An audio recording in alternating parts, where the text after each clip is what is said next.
Jay here from Stretford Paddock. This is a one-on-one interview, and joining us is an old friend of the channel, Kieran Maguire from The Price of Football. I don't know what we're going to talk about though, Kieran. There's not really much to talk about, is there? It's very, very dull as the season started. It's very dull. Kieran is a football finance expert, which is someone we need on this channel because most of us lot don't know anything about football finances. I'm going to get straight into it, Kieran. A few months ago, me and you spoke, and we spoke about the potential of Jim Ratcliffe buying Manchester United. You mentioned it as maybe that was an option. The news broke last night from one of his spokespeople, I think, in the Times, saying that he would be open to buying Manchester United or buying a stake in Manchester United. What have you made of that news, and what do you think it could lead to? Well, I don't think his interest in Chelsea was ever that serious, because he didn't appear to go through the usual channels, and the government was very, very strict in how that was organised. It looked at the time that he was just sort of making people aware that he's got a lot of money. He wants some form of legacy, and football's one way to go down. And the logical club that you would link Jim Ratcliffe with would be Manchester United. Yeah, he's from Ratcliffe. He used to watch United as a kid. His business interest then took him down south. He is a person, I think, who wants to be remembered, and he's, no disrespect, he's not going to be remembered for owning a cycling team. If he could acquire Manchester United, restore it to where the fan base think is the appropriate place in terms of English and international football, then that would be a legacy. And if I was 70 years old, or as good as 70 years old, with 14 or 15 billion pounds sitting in a bank account, you can only live in one place at once. You can only drive one car at once. You might as well put it into something which will give you some enjoyment and perhaps bring a lot of enjoyment to other people as well. Obviously, the money side of things, as you mentioned there, he's obviously got the money. Do you feel, from what he's spoken about and the ways he conducts himself, that he'd be someone, again, if there's a lot of ifs and buts here, but if he did come in, would be good for Manchester United in terms of how he runs the club? Because that is a big worry for a lot of United fans. It's someone coming in and putting more bankers in charge of footballing decisions, or more non-footballing people in charge of the running of the club. Do you think he's someone who would run the club better than what we've seen, or at least at a standard we should see? Well, when you invest in anything, there's two types of return on an investment. First of all, there's a financial return. And as far as the Glazers are concerned, Manchester United has generated for them a very good financial return. Yeah, they've managed to sell shares, which have brought in, last year it brought in around about $150 million for a couple of the Glazer brothers. They get regular dividends. They take out consultancy fees. Manchester United is the cash cow that keeps on giving. There's also an emotional investment. And I know we don't like to talk about them, but there is another club in Manchester where the owners have said, we're not interested in the financial return. We see success being measured in terms of trophies. They have delivered that. So I think what we will see from Sir Jim Ratcliffe, he doesn't need the cash. If you've got the amount of wealth that he has at his age, making more money is not an important activity. It's getting some form of legacy, some form of enjoyment, some form of pleasure. Now, the only way that can be achieved, should he decide to invest in Manchester United, and looking at sort of the comments, it will be initially with a view to a minority stake, with a view to perhaps a later takeover. If the club is up for sale, and I think those words do a lot of heavy lifting, then I think his focus would be on getting things right. He's shown, in terms of his investment in other sports, that he knows what to do by recruiting the right people at senior management level. And I know that there's a lot of criticism of the Glazers, and I can understand that from the perspective of a Manchester United fan. I think what's frustrating, when I look at the numbers, since Sir Alex retired, Manchester United have spent £1.5 billion on players. Now, you're a United fan, you say, you're kidding.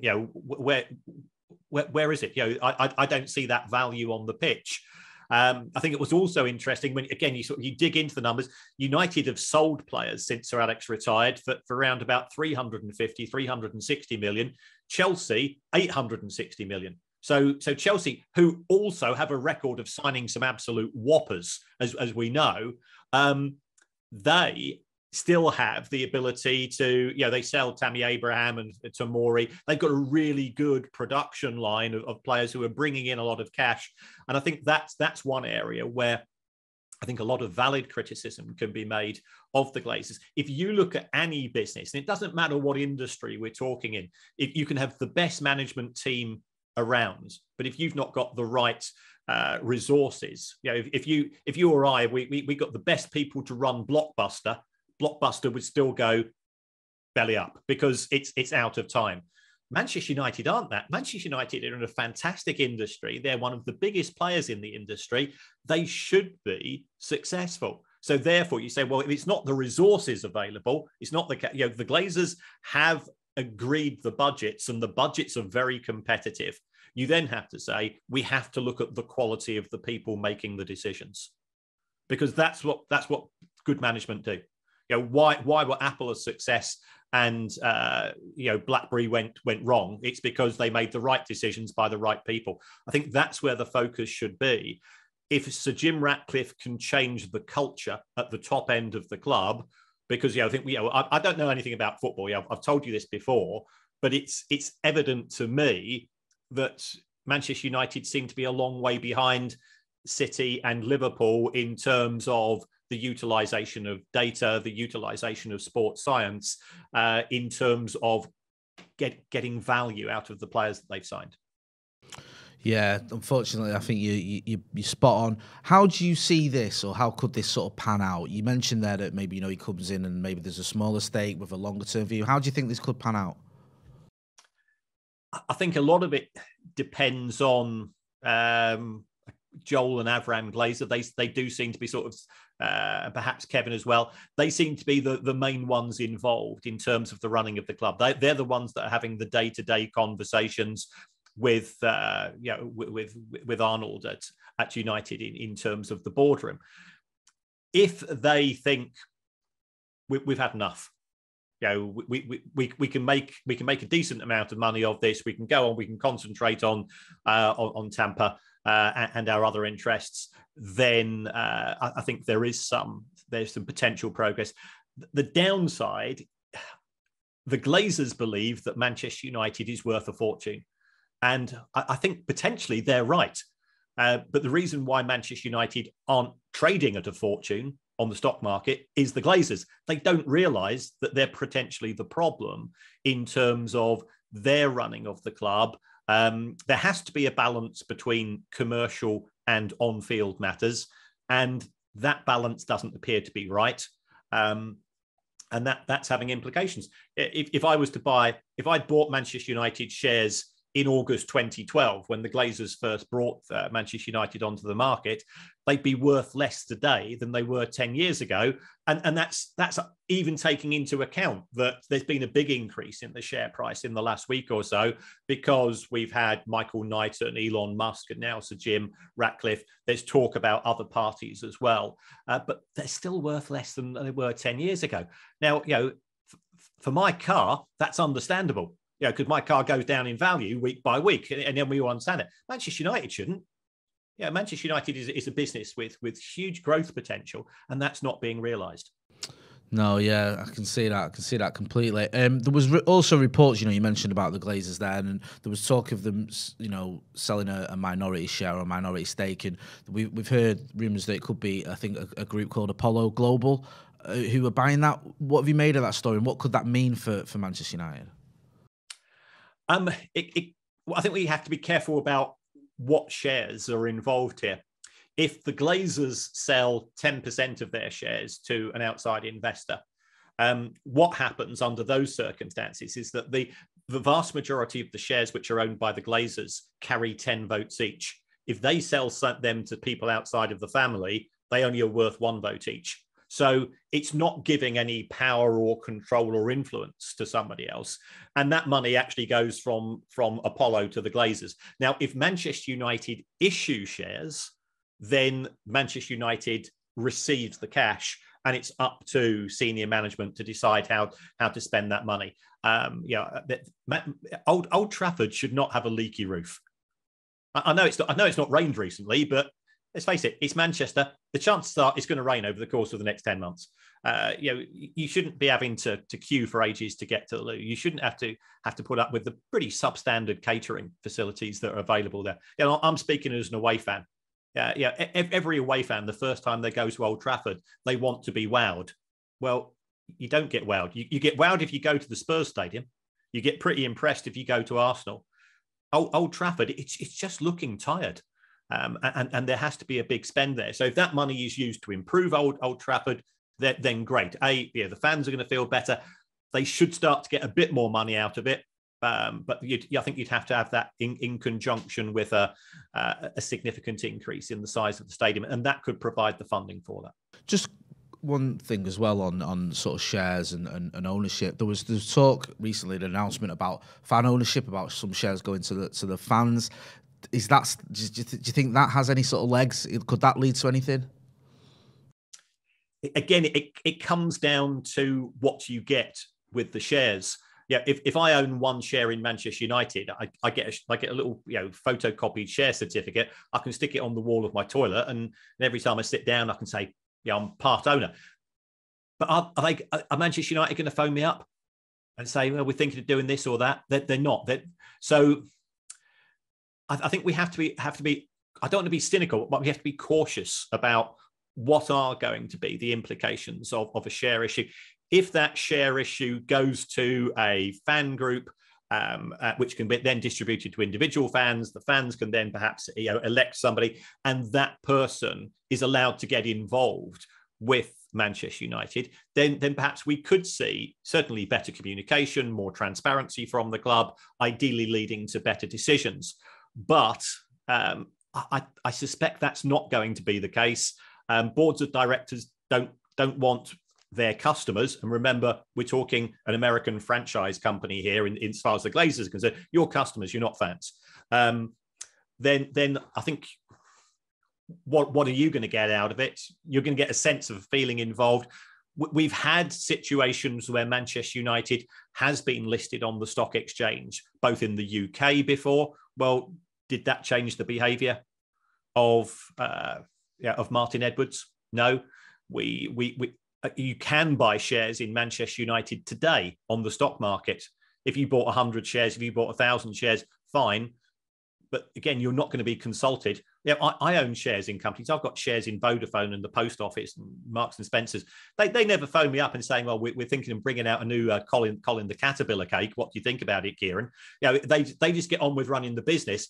As an owner, especially if you're a minority owner, you're in it purely from a financial investment point of view, and you're not involved in decision making. I think it's the decision making at Manchester United which has to be questioned. 100%, yeah, definitely. We've spoken in the past about fan pressure. We know there's been protests. There's more protests planned. I think ahead of the Liverpool game, we've seen a lot of protests. We've seen sponsors being sort of targeted as well. And on this channel, we'll always advocate for peaceful protests against the owners and anything that brings about a positive change at this football club. Do you think that can have any effect? Some of the protests we've seen, some of the actions we've seen from fans, do you think that could have any bearing on what the Glazers decide to do? Potentially. I think the physical protests won't impact upon them. What you've got to have is something which is going to affect the people that put in that £270 million of commercial income into Manchester United every year. So, I saw, let's be transparent. I'm a Brighton fan. I saw what happened at Old Trafford, but what hit me, I knew that there were protests. I knew United fans were unhappy, but I was staggered by the number of people that had bought this season's shirt. So if you're going to say, oh yeah, we're against the Glazers, oh, by the way, here's 75 quid, here's 115 quid, I want this season's shirt, and I want the away shirt as well, the Glazers will say, thanks very much. If you want to change the philosophy, if you're going to change the behaviour of people who are just obsessed with money, then you affect their money. So it does mean targeting the sponsors, it does mean targeting the commercial partners and saying, we're terribly sorry, but we don't want to be associated with you, and we're not prepared to give you money because we feel that you go by supporting the Glazers. That is completely at odds with the culture, the history, the heritage, the philosophy, the love of Manchester United that we feel. If you just say, oh, I'm going to post something on Twitter about how much I hate the Glazers, and then you go to the mega store and you spend a couple of £100, they're not bothered.